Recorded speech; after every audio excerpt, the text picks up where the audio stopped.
Assalamualaikum warahmatullahi wabarakatuh. Alhamdulillahirabbil alamin. Alhamdulillahilladzi arsala rasulahu bil huda wa dinil haq. Wassalatu wassalamu ala sayyidinal karim sayyidina Muhammadin wa ala alihi wa ala ashabihi wa ala man tabi'ahum bi ihsan ila yaumiddin.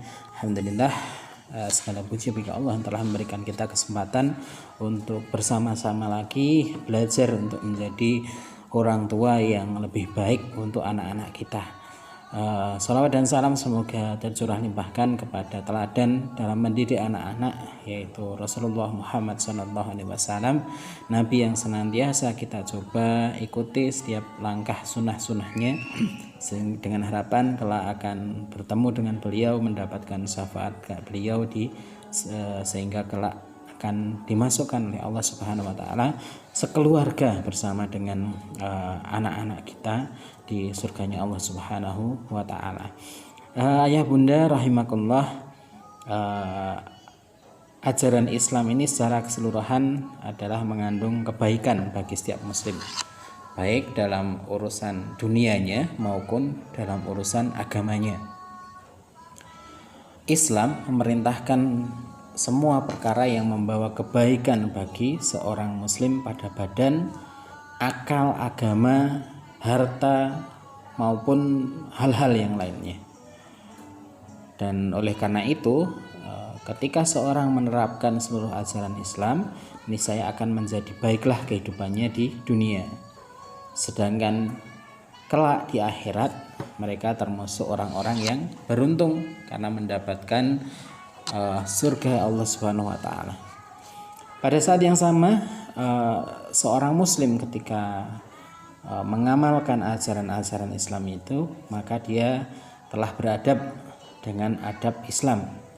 Karena adab Islam ini adalah merupakan buah dari penerapan syariat dalam kehidupan sehari-hari. Dalam penerapan hal ini, dalam mengajarkan adab ini, Rasulullah lah yang kemudian orang pertama dan teladan setiap muslim dalam mengaplikasikan semua ajaran Islam tersebut. Sebagaimana yang Allah Subhanahu wa taala sampaikan, Allah sendiri memuji Rasulullah dalam surat Al-Qalam, A'udzubillahi minasyaitonirrajim. Bismillahirrahmanirrahim. Wa innaka la'alaka khuluqin 'adzim. Dan sesungguhnya engkau Nabi Muhammad benar-benar berbudi pekerti yang luhur, memiliki khuluqin 'adzim.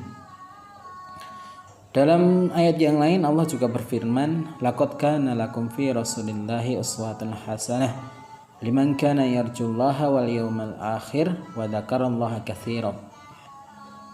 Laqad kana lakum fi rasulillah, sungguh telah ada bagi kalian dalam diri Rasulullah uswatun hasanah, teladan yang baik.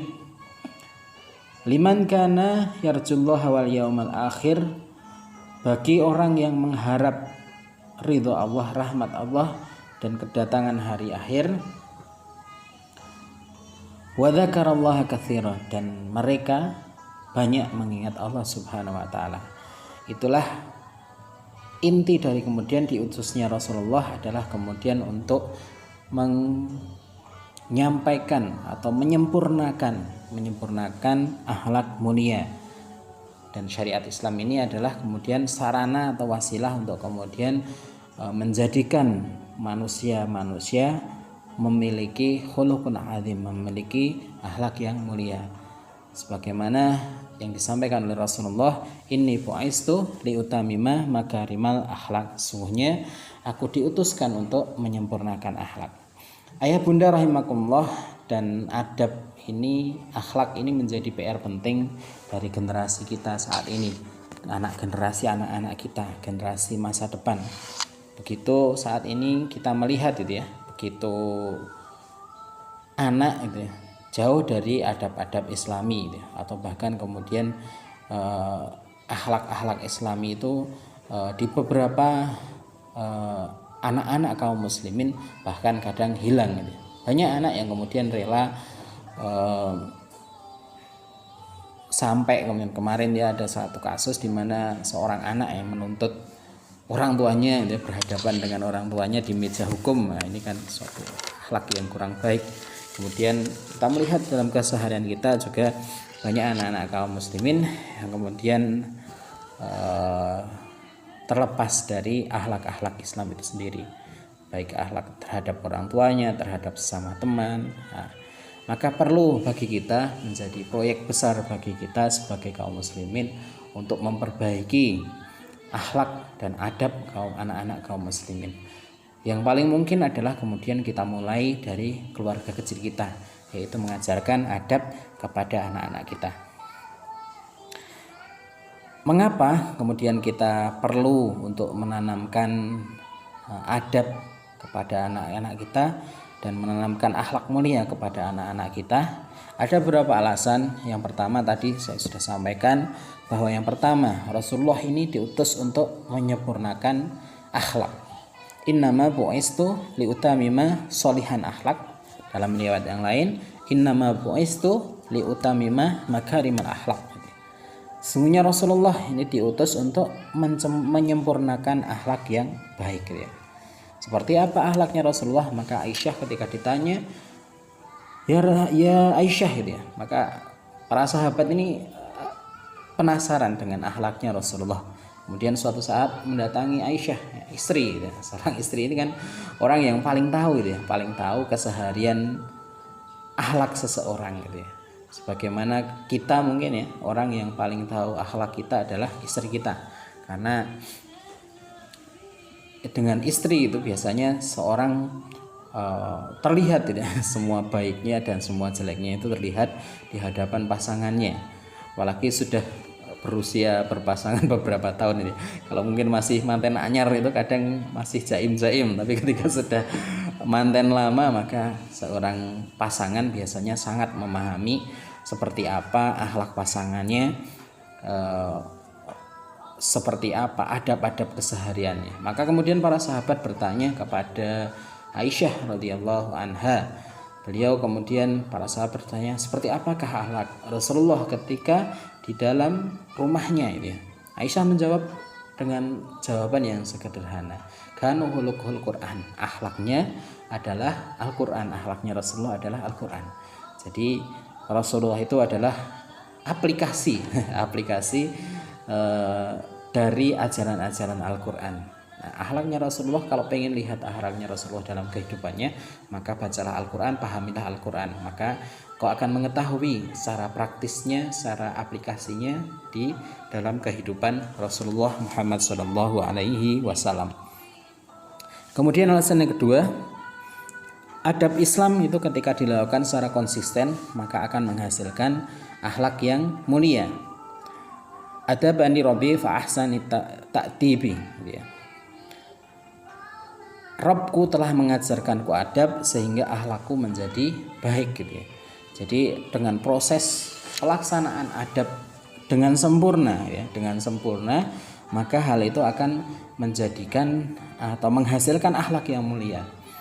Saya ambil contoh misalnya satu adab, kita mau masuk ke kamar mandi. Ke kamar mandi ini adalah satu tempat di mana seseorang sangat privat, sangat tidak ada yang melihat, ini tidak ada yang melihat. Namun apa yang kemudian diajarkan adab Islam ketika masuk ke kamar mandi, ya, adab Islam dalam memasuki kamar mandi adalah seorang diajarkan untuk masuk dengan kaki kiri, ya. Sebagaimana kita ketahui, ketika melangkahkan dengan kaki kiri itu berarti kalau melangkahkan dengan kaki kanan, maka kita akan memasuki tempat yang lebih mulia daripada tempat sebelumnya, seperti masuk masjid misalnya.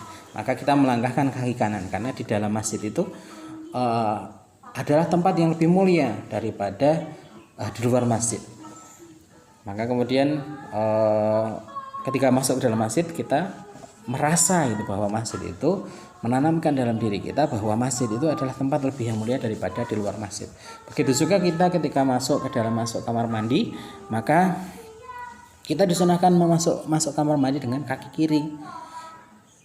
Itu berarti kita menganggap bahwa di dalam kamar mandi itu adalah lebih tidak mulia. Jadi di luar kamar mandi itu lebih mulia daripada di dalam kamar mandi, sehingga kita disunahkan tidak berlama-lama di dalam kamar mandi dan lain sebagainya, karena di sana adalah tempat-tempat di mana kemudian setan bersarang gitu ya. Maka kemudian doanya adalah Allahumma ini a'udzubika minal khubusi wal khaba'is.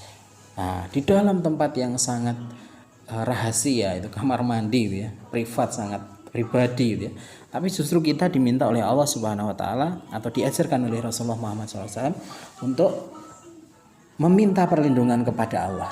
Ini ketika dirasakan ketika setiap kita masuk kamar mandi, maka kita tidak akan lagi ketika di tempat-tempat sendiri gitu ya, maka itu akan terajarkan dalam diri kita bahwa ada Allah yang selalu kita mintai pertolongan. Untuk apa? Untuk menutupi pandangan dari setan laki-laki dan perempuan, minal khubusi wal khaba'is. Kita mohon perlindungan kepada Allah Subhanahu wa taala. Kita mengakui bahwa kita tidak bisa melihat setan, tidak bisa memandang setan, makanya kemudian kita meminta perlindungan kepada Allah Subhanahu wa taala. Dan ini muraqabatullah, merasa diawasi oleh Allah Subhanahu wa taala, merasa minta perlindungan, selalu minta perlindungan kepada Allah Subhanahu wa taala. Nah, inilah yang kemudian perlu ditanamkan. Dan ketika adab masuk kamar mandi ini masuk WC ya, masuk WC ini benar-benar diaplikasikan, maka justru dengan adab itu kita beradab kepada Allah Subhanahu wa taala dan beradab kepada orang-orang di sekitar kita, tempat di sekitar kita. Nah, itulah yang kemudian adab ya, adab Islam ini kalau dilakukan secara konsisten dengan penuh kesadaran, maka akan menghasilkan akhlak yang mulia. Nah, ini kan sebagai tujuan di mana Rasulullah diutus, yaitu untuk menyempurnakan akhlak yang mulia. Kemudian alasan yang ketiga, para pendahulu kita kaum muslimin, para salafus soleh mendahulukan adab ini sebelum mengajarkan ilmu. Para salafus soleh ini mereka mengajarkan adab terhadap anak-anaknya sebelum kemudian mengajarkan ilmu itu sendiri. Sebagaimana yang disampaikan oleh Imam Abu Abdillah Sufyan Ats-Tsauri rahimahu wa ta'ala, beliau seorang tabi'in atau generasi setelah sahabat, tabi'in gitu ya. Beliau mengatakan mereka dulu para salaf gitu ya, berarti generasi tabi'in, generasi para sahabat gitu ya. Jadi kalau tabi'in berarti menemui tabi'in dan menemui sahabat ya. Kemungkinan menemui sahabat gitu. Mereka para salaf tidak mengeluarkan anak-anak mereka untuk pergi thalabul ilmi atau menuntut ilmu hingga anak-anaknya ini telah diajarkan adab terlebih dahulu dan memperbanyak ibadah selama 20 tahun ya. Jadi Sufyan Ats-Tsauri mengatakan selama 20 tahun ini para salaf mendidik adab anak-anaknya ini sebelum mereka kemudian diizinkan untuk menuntut ilmu. Para salaf kemudian mengajarkan adab Islami di rumahnya, kemudian mengajarkan ibadah praktis ya, ibadah praktis dalam rumahnya, baru kemudian setelah dinyatakan matang ya selama 20 tahun diajarkan adab, baru kemudian mereka mengizinkan untuk keluar mencari ilmu kepada para syekh yang ada di kota-kota di luar di daerahnya atau di luar daerahnya. Inilah yang dilakukan oleh para salaf. Mereka mendahulukan adab sebelum ilmu. Imam Abdullah ibnu Mubarak rahimahullah taala, beliau juga tabi'in, salah seorang ulama yang sangat terkenal ya, karena beliau mengumpulkan cabang ilmu dari hadis, Quran, fikih dan lain sebagainya. Dan di semasanya beliau adalah rujukan. Di samping keutamaan dalam ibadah, dari sisi ibadah infaknya begitu luar biasa, dalam jihad juga luar biasa. Beliau ini mengatakan, saya menuntut adab selama 30 tahun dan saya menuntut ilmu hanya 20 tahun. Dan mereka dulu mempelajari adab terlebih dahulu sebelum mempelajari ilmu. Jadi Imam Ibnu Mubarak memberikan gambaran di masanya atau memberi gambaran bagaimana dirinya kemudian mencari ilmu ya. Kalau digambarkan di sini ada beliau sampaikan 50 tahun, 30 tahun dia gunakan untuk belajar tentang adab. Belajar tentang adab itu bukan dalam artian bukan hanya mengetahui adab, tapi kemudian dia mengaplikasikan adab sehingga menghasilkan buah dari adab yang dilakukan, adab-adab Islam yang dilakukan itu. Maka kemudian selama 20 tahun berikutnya dia menuntut ilmu, maka akan mudah gitu ya Allah memberikan ilmu kepada seseorang sehingga dia mendapati orang yang utama di masanya, bahkan menjadi rujukan para ulama saat itu. Imam Malik gurunya Imam Syafi'i. Imam Syafi'i itu mazhab yang kita anut atau yang banyak kita anut di Indonesia, mazhab Syafi'iyah. Beliau pernah berguru kepada Imam Malik, pendiri mazhab Malikiyah gitu ya. Imam Malik rahimahullah pernah berkata pada seorang pemuda Quraisy gitu ya. Karena Imam Malik itu hidup di Madinah gitu ya. Hidup di Madinah, kemudian dia mengatakan kepada salah seorang pemuda Quraisy, keturunan Quraisy, pelajari adab sebelum mempelajari suatu ilmu. Kemudian salafus salih yang lain yaitu Yusuf Al-Husain juga berkata, dengan pelajari adab maka engkau akan lebih mudah memahami ilmu. Dalam kesempatan yang lain, Imam Malik juga pernah berkata, dulu ibuku menyuruhku untuk duduk bermajelis dengan Rabi'ah ibnu Abi Abdurrahman, yaitu seorang fuqaha di kota Madinah di masanya, dan ibu Imam Malik berkata, pelajari adab darinya sebelum mengambil ilmunya. Ini subhanallah, ternyata para salaf ini lebih mementingkan adab gitu ya, lebih mementingkan adab dan akhlak ini daripada kemudian mementingkan ilmu terlebih dahulu. Bukannya kemudian mengesampingkan ilmu, akan tapi dengan adab yang baik maka seseorang akan lebih mudah mendapatkan ilmu dari Allah Subhanahu wa taala gitu ya. Jadi para salaf telah memberi contoh kepada kita bagaimana kemudian kita kalau kita ingin mendidik generasi kita. Itu tadi alasan-alasan kenapa kemudian kita perlu untuk menanamkan adab kepada anak-anak kita. Lalu bagaimana kita menanamkan adab kepada anak-anak kita? Nah, di materi ini kita akan sedikit membahas bagaimana kita mengajarkan adab kepada anak-anak kita. Yang pertama adalah menanamkan akidah. Akidah ini seperti halnya akar dalam sebuah pohon, pondasi dalam sebuah bangunan yang membangun kokoh pribadi seorang anak. Akidah yang ditanamkan secara benar akan menghujam dalam kepribadian anak. Akidah ini juga akan menjadi dasar bagi sang anak dalam menjalani kehidupannya. Akidah yang sahih ibarat sebuah akar dalam sebatang pohon yang kuat. Akarnya yang kuat ini akan membuat tumbuh pohon dengan kokoh. Batangnya sehat, rantingnya kuat, daunnya pun rimbun, buahnya pun manis dan ranum. Begitu juga manusia yang memiliki akidah yang kokoh, maka dia akan menjadi pribadi yang kuat dalam melaksanakan hukum Islam. Dia juga akan bermanfaat untuk sekitar, adab dan akhlaknya terpelihara, membuat orang-orang yang berada di dekatnya ini merasa nyaman terhadap dirinya, terhadap akhlaknya. Dan ilmu yang dimilikinya pun akan menjadi ilmu yang nafi'an, yang bermanfaat, yang bisa menyejukkan orang yang haus akan kebenaran Islam. Di antara adab atau akidah yang benar adalah kemudian kita tanamkan kepada anak-anak kita betapa banyak Allah memberikan nikmat kepada kita, dan oleh karena itu maka seorang manusia harus bersyukur, mengajarkan adab bersyukur, muraqabatullah, merasa diawasi oleh Allah Subhanahu wa taala, merasa berserah diri dan berlindung kepada Allah Subhanahu wa taala, selalu menyadari betapa luasnya rahmat Allah dan betapa pedihnya azab Allah Subhanahu wa taala, dan selalu husnudzon kepada Allah Subhanahu wa taala, meyakini janji Allah itu pasti benar.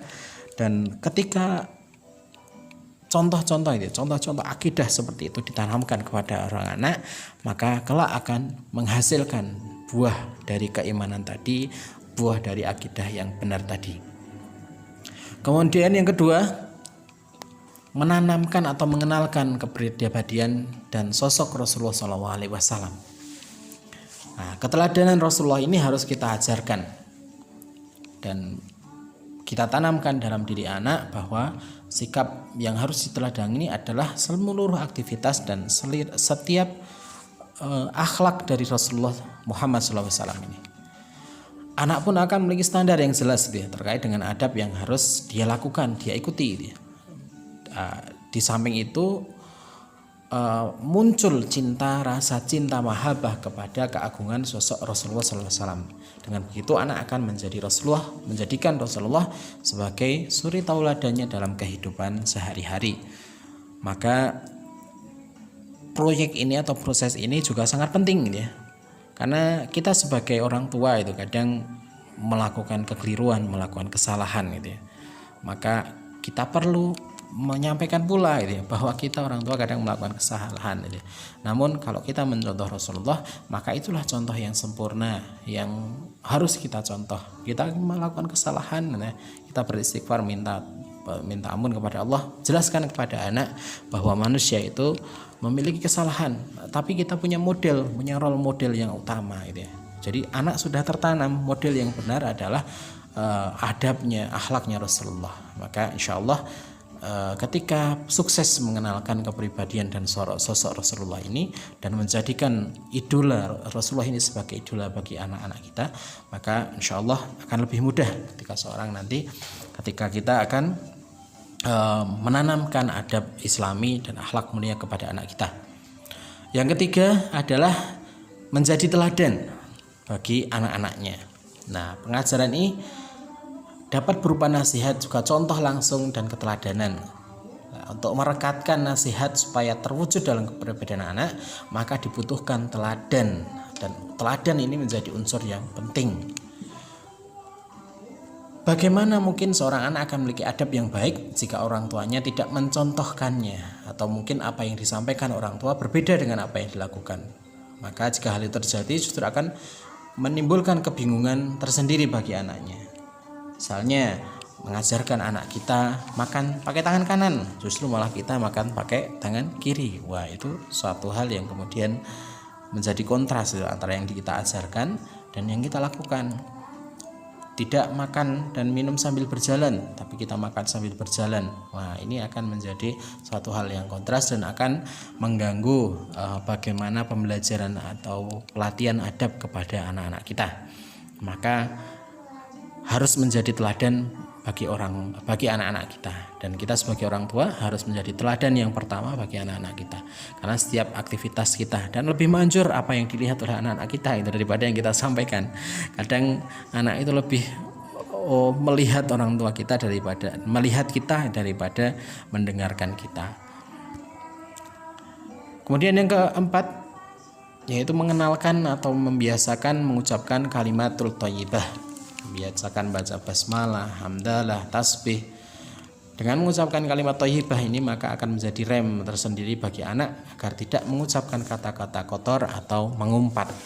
Nah, inilah ajarkan kalimat thayyibah dari subhanallah, alhamdulillah, kapan harus mengucapkan subhanallah, kapan harus bertakbir, kapan harus mengatakan masya Allah.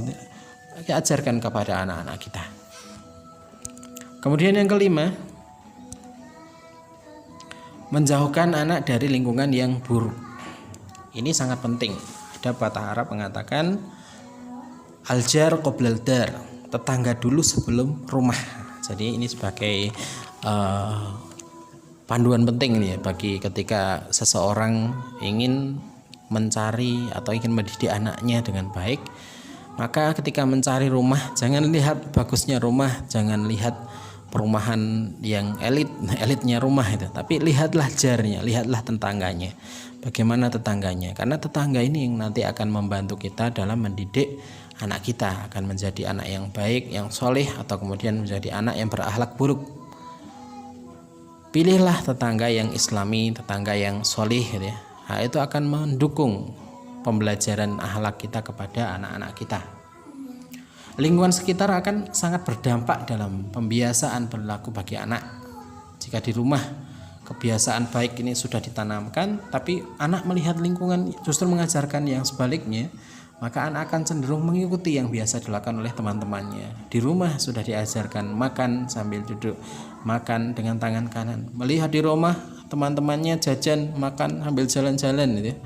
makan sambil jalan-jalan, makan sembarangan, makan pakai tangan kiri, maka kemudian contoh inilah yang kemudian akan ditiru. Lalu bagaimana ketika lingkungannya sudah seperti itu?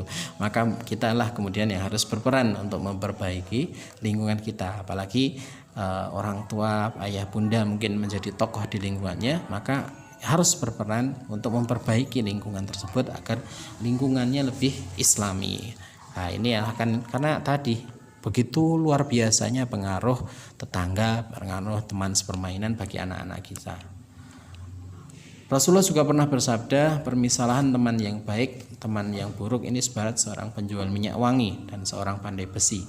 Penjual minyak wangi mungkin akan memberimu minyak wangi, atau engkau bisa membeli minyak wangi darinya. Kalaupun tidak, engkau akan mendapatkan bau harum darinya.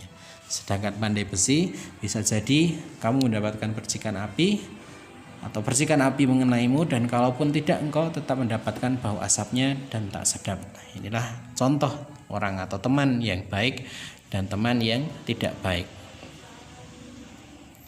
Kemudian yang keenam, orang tua harus senantiasa selektif dalam memilih tayangan media, baik itu media elektronik maupun media sosial di rumahnya. Lah, prakteknya seperti apa?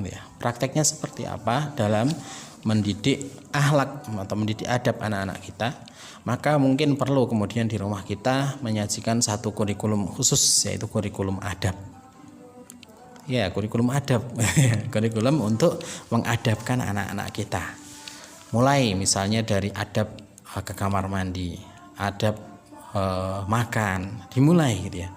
Lalu bagaimana prakteknya? Nah, kita akan coba mengupas bagaimana prakteknya dalam menanamkan adab kepada anak kita.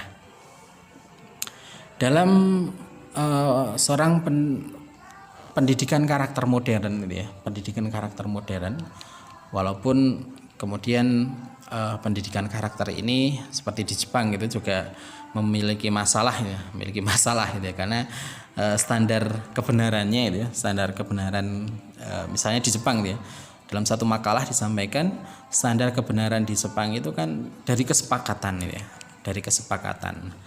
Knowingnya ini kalau di sini ya, moral mengetahui pengetahuan tentang karakternya itu dengan kesepakatan. Maka kadang ketika anak kecil ya diajar knowingnya dengan kesepakatan, itu kadang bisa berjalan gitu ya. Nah, misalnya bersih, ya, kita buat diskusi anak-anak kita, bersih bagaimana nak gitu ya. Oh bersih itu seperti ini bu gitu ya, seperti ini ayah gitu ya. Enak nggak kalau bersih gitu ya. Oh enak, seneng lah, yuk kita biasakan hidup bersih. Nah, seperti itu. Di Jepang di sekolah dasar seperti itu. Nah, menjadi masalah ketika anak mulai beranjak dewasa, ketika SD, SMP, SMA gitu ya, SMA tingkatan yang lebih atas daripada sekolah dasar. Nah, ini akan muncul ketika anak sudah mulai berpikir ya. Maka kayaknya salah satu kasus yang di Jepang adalah banyak sekali anak yang sudah tidak perawan di sana itu, perempuan yang tidak perawan itu ya di sana. Dan di antara permasalahannya juga adalah banyak orang tua yang meninggal sendiri, banyak orang yang sudah meninggal tidak diketahui sampai bertahun-tahun, sampai berhari-hari gitu ya, karena tidak ada anak yang mendampinginya. Nah inilah yang perlu kemudian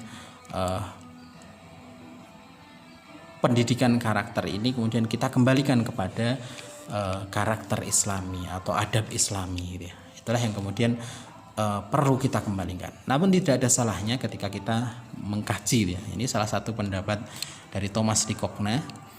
Beliau menyampaikan bahwa karakter itu pengajarannya ada 3 tahapan gitu ya. Yang pertama adalah moral knowing.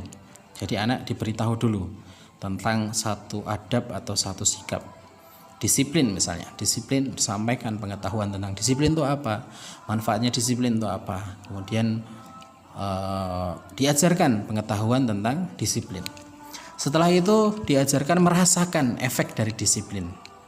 Nah ini anak diajarkan merasakan efek dari disiplin. Bagaimana dia bisa merasakan efek dari disiplin untuk dirinya, menguntungkan atau tidak gitu. Nah ini diajarkan, dirasakan agar anak merasakan untungnya atau melaksanakan sikap disiplin, atau ruginya ketika dia meninggalkan sikap disiplin. Kemudian moral acting, nah, dibuat satu kejadian atau kita buat skenario agar anak melaksanakan moral tadi, acting gitu ya.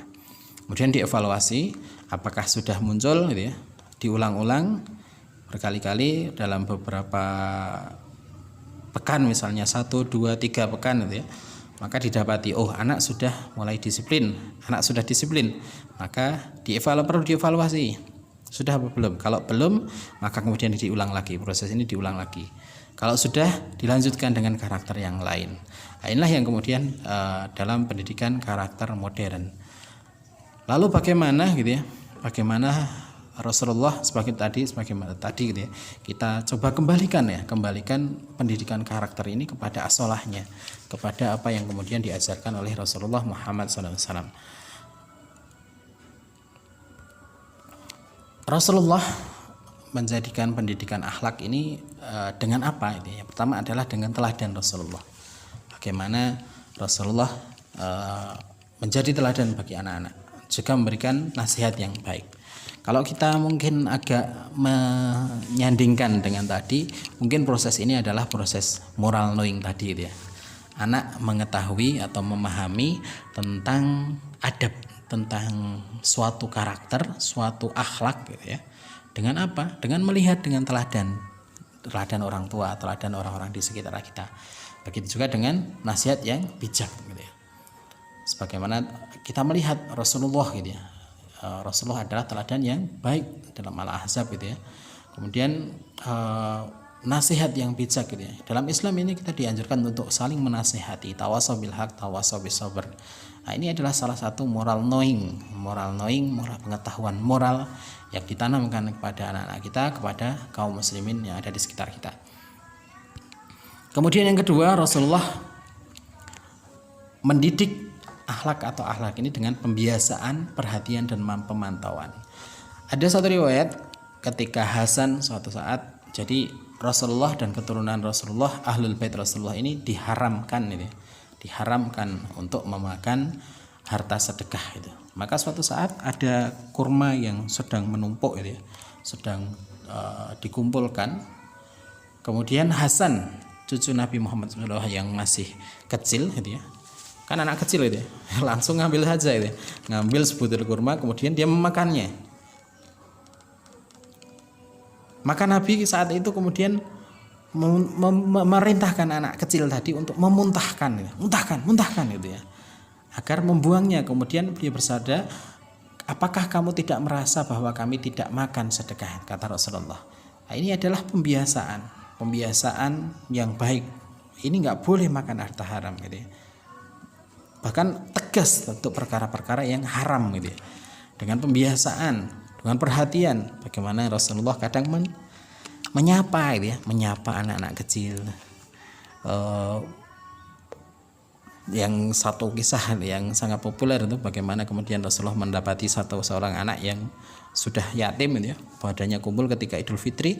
Beliau kemudian berhenti mengajak pulang, padahal dia harus menjadi khotib gitu ya, mengajak pulang sang anak tadi, memberikan baju, kemudian mengajaknya bergembira untuk Idul Fitri. Kemudian memantau, bahkan kemudian Rasulullah ini menanyakan, pernah ada seorang sahabat kecil itu yang memelihara burung gitu ya, mengatakan, apa kabarnya burung kecilmu gitu ya. Nah, ini hal-hal yang sederhana ini ya, pembiasaan, perhatian dengan pemantauan ini ya. Nah, ini mungkin moral tadi ya, merasakan feeling, agar anak merasakan bagaimana diperhatikan, bagaimana kemudian menjadi akhlak, merasakan akhlak yang mulia dari seorang Rasulullah ini, memperhatikan bagaimana gerak-gerik, bahkan hal-hal yang sederhana dari anak kita. Mungkin mainannya terlihat patah gitu, kita tanyakan kepada anak kita gitu. Jadi anak merasa diperhatikan gitu ya, perhatikan, kok patah ya nak, kenapa, kita bantu ya, ayah bantu untuk perbaikinya dan sebagainya. Juga dipantau ketika anak melakukan kesalahan, maka kemudian perlu kita luruskan. Jika anak melakukan kebenaran, maka perlu kemudian untuk kita support dan beri dukungan. Kemudian yang ketiga adalah memberikan hukuman yang layak gitu ya. Rasulullah memerintahkan gitu ya, untuk menggantungkan cambuk di tempat yang bisa dilihat oleh anggota keluarganya. Ini adalah satu pengajaran yang mungkin tidak ada di pengajaran barat itu ya. Hanya menggantungkan itu ya, menggantungkan cambuk. Dan ini ternyata memberikan efek jera kepada anak. Dan perlu itu ya, perlu ketika seperti ketika dalam sholat itu ya, ketika berusia sudah 10 tahun sudah diajari sholat, kemudian didampingi, diajak untuk sholat selama dari 7 tahun sampai 10 tahun, maka ketika anak sudah lebih dari 10 tahun tapi tidak mau melaksanakan sholat, maka boleh dipukul dengan adab-adabnya, dengan fikihnya ya, bagaimana mukul. Dan mukulnya ini adalah memukul dalam rangka tarbiyah atau mendidik dan kasih sayang kepada anak kita. Maka hukuman yang layak, yang pas ini adalah bagian daripada kemudian Rasulullah dalam mendisiplinkan pendidikan karakter, pendidikan akhlak kepada anak-anak kaum muslimin. Kemudian sebagai orang tua, ini juga hal yang penting adalah selalu mendoakan anak-anak kita. Sebagaimana doa Nabi Ibrahim alaihissalam dalam surat As-Saffat, Rabbi habli minas sholihin. Berbanyak berdoa ini, karena sekali lagi yang memberikan hidayah, yang memegang ubun-ubun anak-anak kita itu adalah Allah Subhanahu wa taala. Maka wajib bagi kita untuk kemudian selalu berdoa, meminta kepada Allah, ya Allah anugerahkan anakku akhlak yang mulia ini.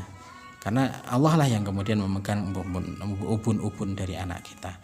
Jangan kemudian kita sombong, kita sudah menerapkan pendidikan karakter yang sudah detail gitu ya, lalu kita sombong pasti kita bisa. Tidak boleh. Kita selalu harus memohon kepada Allah Subhanahu wa taala. Sekali lagi yang menganugerahkan akhlak yang mulia adalah Allah Subhanahu wa taala, maka kita mintakan kepada Allah Subhanahu wa taala untuk memberikan akhlak mulia kepada anak-anak kita.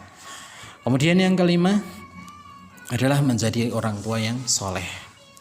Nah, ini salah satu kisah dalam surat Al-Kahfi di mana Allah bahkan menjaga harta anaknya ini karena kesolehan dari orang tuanya. Sebagaimana kasus ketiga yang ditemui oleh Khidir bersama Nabi Musa gitu ya. Yang pertama Nabi Khidir melubangi kapal, yang kedua Nabi Khidir membunuh anak kecil, yang ketiga Nabi Khidir memperbaiki tembok yang sudah hampir roboh gitu ya. Salah satu alasannya adalah disampaikan di surat ini bahwa di sana itu ya, di bawah tembok itu ada benda simpanan bagi anak yatim, di mana ayahnya ini adalah orang yang soleh. Maka Rohmu menghendaki agar supaya mereka sampai kepada kedewasaannya dan mengeluarkan simpanan itu sebagai rahmat dari Tuhannya. Jadi kesolehan kita sebagai orang tua ini akan menjadi salah satu jaminan oleh Allah Subhanahu wa taala. Bahkan di kisah ini seorang yang meninggalkan hartanya di rumah yang hampir roboh gitu ya, itu dijaga oleh Allah, harta untuk anaknya dijaga oleh Allah Subhanahu wa taala. Maka dengan kita menjadi soleh, memperbaiki ibadah kita, memperbaiki ilmu kita, memperbaiki akhlak kita, maka mensolehkan diri ini salah satunya adalah akan berimbas kepada penjagaan terhadap anak-anak kita. Insya Allah ketika orang tuanya soleh, ini Allah akan memberikan penjagaan secara khusus, walaupun tidak selalu. Kadang anak itu menjadi fitnah kepada orang tuanya. Namun di kisah ini bisa kita ambil ibrah bahwa salah satu yang dapat menyebabkan anak soleh, anak yang memiliki akhlak yang mulia adalah penjagaan Allah Subhanahu wa taala karena kesolehan seorang tua, kesolehan ibu dan kesolehan bapaknya. Demikian mungkin yang bisa kami sampaikan. Semoga apa yang kami sampaikan bermanfaat. Wallahu a'lam bishawab. Assalamualaikum warahmatullahi wabarakatuh.